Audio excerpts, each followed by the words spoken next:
Një koment për shifrën.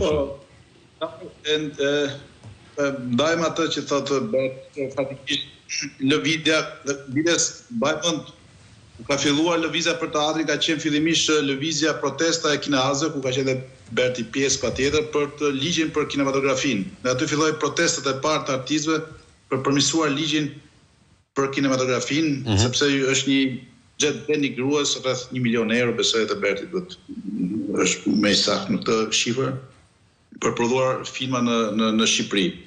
Për aty rodhe një sëri ngjarjes që ishte pastaj kaloi tek skena teatrore, që kishte të bënte me kontratët kolektive të aktorëve të teatrit kombëtar etj, pastaj u kaloi më tetë çështja e trashëgimisë kulturore. Domethënë gjithë kjo lëvizje protesta, një varg protesta artistëve ka qenë për të forcuar pozitën e artistit, e profesionistit në Shqipëri. Për krijuar një pavarësi sa më të mundshme, nuk them 100% sepse gjithmonë arti, kultura në vende sidomos të varfra si Shqipëria do varet nga fondet publike në masën 70-80%, por pakën krijon një pavarësi sa më të madhe nga politika, të pakën ndërhyrja politik. Tu kur flas pavarësi, flas edhe në vendimmarrje. Pra institucionet kulturore kanë përfaqësuesit e tyre, jo ato që delegohen e emërohen nga partia sipas qokave partijake apo elektorale. Në këtë logjik, në këtë filozofi, edhe protestat tona ishte për të forcuar pozitën e artit, skenën për të forcuar sa më shumë skenën, edhe duke përmirësuar ligjin për artin dhe kulturën.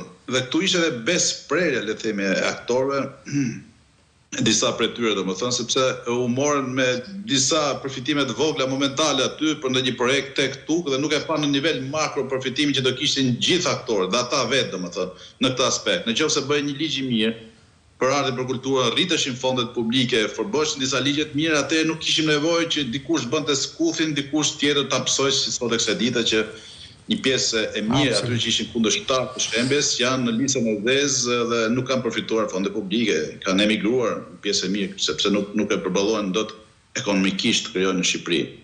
Në këtë aspekt Basha për mua, jo Maltinin si individ sepse nuk dua as unë përdor gjuhë denigruese, e vlerësoj si artist regjisor për atë çka ka dhënë për skenën, por do ta quaj fenomeni Basha, domethënë shumë aktor në momente dobësie, apo duke ne themi momente jo vetëm dobësie, por duke parë interesin e vet të ngushtë, domethënë tradhtuan kauzën dhe kolegëve të vet. Pra, edhe kjo dëmtoi të gjithë kauzën tërësi. Nuk është vetëm Altini apo Andi apo Berti etj. Për te kauzës kam përshtypjen, Tepelena, se